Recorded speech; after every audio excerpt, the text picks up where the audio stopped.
அது மதுரையினுடைய இதயமாக இருக்கின்ற பெரியார் பேருந்து நிலையம் அருகாமையில் கட்ராம்பாளையத்தில் இந்த விபத்து நடந்திருக்கு. அந்த விசாகா என்ற ஹாஸ்டலில் நடந்திருக்கு.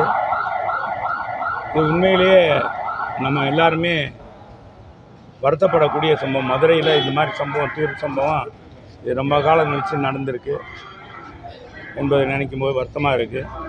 இப்போ நான் அவங்க இந்த பிள்ளையை தங்கியிருக்கிற இடத்துக்கு போய் பார்த்தேன், மீனாட்சி இந்த ஹோமில். அங்கே இருக்கவங்க எல்லாம் சொல்லுவது என்னென்னா, இங்கே வசதி வாய்ப்பு கம்மி. நாங்கள்லாம் இங்கே இருந்ததுக்கு காரணமே இங்கே எங்களுடைய குடும்பத்தினுடைய ஏழ்மை சூழ்நிலை. ரெண்டாவது, படிக்கிறதுக்கு வசதி அந்த இடம் இருக்குது. ரெண்டாவது, இங்கே எந்த வசதியும் கிடையாது. ஒரு ரூமில் 5 பேர் 6 பேர் தங்குறோன்னா 12 பேர் 13 பேர் தங்குறோம். நாங்கள் கேட்டோம்னா, நீங்கள் வேணால் வேறு ஹாஸ்டலுக்கு போயிருங்க, எங்களுக்கு இவ்வளோ தான் குடும்பம் விருப்பம் இருந்தால் இருங்கன்னு தான் அவங்க சொல்லுவாங்க. இருந்தாலும் எங்களுடைய ஏழ்மையினால் எங்களுக்காக நாங்கள் இங்கே இருந்தோம் அப்படின்னு சொன்னாங்க. இதில் என்ன ஒரு பெரிய இதுன்னா, நம்ம எல்லாம் வருத்தப்படக்கூடியது, 1 வருஷத்துக்கு முதல்ல இந்த கட்டடம் மோசமாக இருக்குது. இது மக்கள் வசிக்கக்கூடிய வாய்ப்பு வசதி இல்லை, அந்தளவுக்கு வசதியானது இல்லை. இது ஆபத்து விளைவிக்கக்கூடிய, எந்த நேரத்தில் மழை பெய்ந்தாலும் வேறு இடர்பாடு வந்தால் உடனடியாக விபத்து விளைவிக்கக்கூடியது. அப்படி விபத்து வந்தால் நாங்கள் பொறுப்பில்லை அப்படின்னு மாநகராட்சி கொடுத்துருக்கு. 1 வருஷமாக இந்த மத்திய ஜோனல் ஆஃபீஸர் சிடிஓ நகரப்பிரிவு என்ன செஞ்சது? 1 வருஷம் அந்த நோட்டீஸ் கொடுத்தா மட்டும் போதுமா? அதுமாரி தொடர் நடவடிக்கை இல்லை. அது ஒரு பெரிய சம்பவம், மோசமான சம்பவம். இந்த சம்பவம் நடத்துக்கு அது ஒரு காரணம் என்னென்னா, பில்டிங்கே மோசமாக இருக்கும்போது வயரிங் மோசமாக இருந்தது. அந்த வயரிங் மோசமாக இருக்கும்போது அதில் போய் ஃப்ரிட்ஜ் வச்சுருக்காங்க. அந்த ஃப்ரிட்ஜு தான் இப்போ வெடித்து வந்துருச்சுன்றாங்க. யார் முழுமையாக சொல்ல முடியல, அவங்களுக்கு என்னன்றது தெரியல பதட்டத்தில். இப்போ என்னன்னா, இங்கே சம்பவம் 2 பேர் கேஷுவாலிட்டி ஆகி போச்சு. இப்போ இங்கே 3 பேர் இருக்காங்க கிணற்றில். இதில் பார்க்கும்போது ஒரு பொண்ணுக்கு 42ன்னு டாக்டர் சொல்கிறார். 42-50% தான் இருக்குங்க. புஷ்பா அந்த பேர். அந்த பொண்ணு என்னென்னா, நுரையீரல், இருதயம், முகம் எல்லாமே சதஞ்சு போச்சு. அதுதான் பெரிய இதாக இருக்குது. அதிலேருந்து மீட்டு வர்றது ரொம்ப சிரமம். இப்போ வெண்டிலேட்டரில் தான் செயற்கை சுவாசம் தான் கொடுத்துருக்காங்க, இயற்கையாக சுவாசம் பண்ண முடியும். மற்ற 2 பேர் ஜனனி 1 ஹனி 1 இருக்காங்க. அந்த அம்மா ஹனின்றது 58 வயசு, 65 வயசு. அது யாருமே இல்லாதனால அது நுரையீரல், இந்த புகையை கரும்புகையை உள்வாங்கியதுனால அதுக்கு நுரையீரல் பாதிப்பு. 2 பேருக்குமே அதே பாதிப்பு தான். அவங்களுக்கு க்யூர் ஆகிரும், அது உறுதியாக டாக்டர் சொல்லிட்டார். அதில் ஒன்றும் இல்லை. சும்மா அந்த உள்ள நுரையீரலை க்ளீன் பண்ணுறதுக்காக அந்த மருத்துவ கருவியெல்லாம் இணைச்சிருக்காங்க. ஆக இது ஒரு மோசமான சம்பவம் நடந்திருக்கு. இது ஏதோ விபத்து 10ஓடு 11 நினைக்காம இந்த அரசாங்கம் விழித்து கொண்டு மற்ற தமிழகத்தில் இருக்கிற முக்கியமான இந்த மாதிரி இடங்களில் விடுதி இருக்கிற இடங்கள்லாம் ஆய்வு செஞ்சு நடவடிக்கை எடுக்கணும்.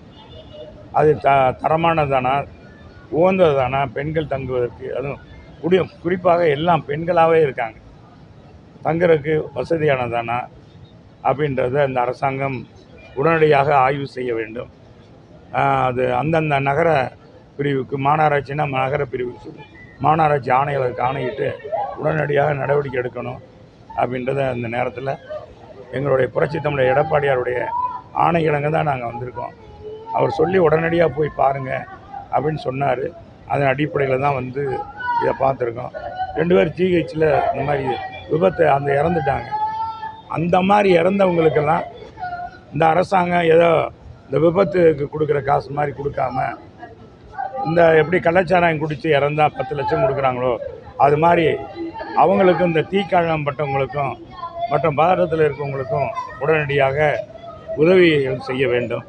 காயம்பட்டு நிறைய பேர் காயம்பட்டு இதாக இருக்காங்க. அவங்களுக்கெல்லாம் இந்த அரசாங்கம் உதவி பண்ணணும். குறிப்பாக இறந்தவங்களுக்கு உறுதியாக அவங்களுக்கு ஒரு 10 லட்சமாச்சும் கொடுத்தா தான். எல்லாமே பாவப்பட்ட குடும்பம், ஏழ்மைப்பட்ட குடும்பம். எத்தனையோ இந்த அரசாங்கம் கார் ரேஸ் நடத்துது, மக்கள் வரி பணத்தில் என்னென்னமோ செய்கிறாங்க. ரோடு போடுறாங்க, எல்லாமே இப்போ நினைவாலயம் கட்டுறாங்க, கலைஞர் நூற்றாண்டு விழா கட்டடங்கள் கட்டுறாங்க. அதுக்கெல்லாம் ஒதுக்குற இந்த மாதிரி பாவப்பட்ட விபத்தில் இறந்தவங்களுக்கு அந்த நிலையை உணர்ந்து அதிகமான நிதியை கொடுக்கணும். அவர் விளையாட்டுத்துறை அமைச்சர் கூட இங்கே தான் இருக்கார், இந்த பக்கம் தான் இருக்கார். எனவே அவர் இந்த விபத்தை இங்கே பார்வையிடுற அமைச்சர்கள் இது பார்த்துவிட்டு சென்று அவர் உண்மை நிலையை எடுத்து சொல்லி உடனடியாக நிதி அளிக்க வேண்டும். பாதிக்கப்பட்ட அனைவருக்குமே அவங்களுக்கு உதவி அரசாங்கம் செய்ய வேண்டும்.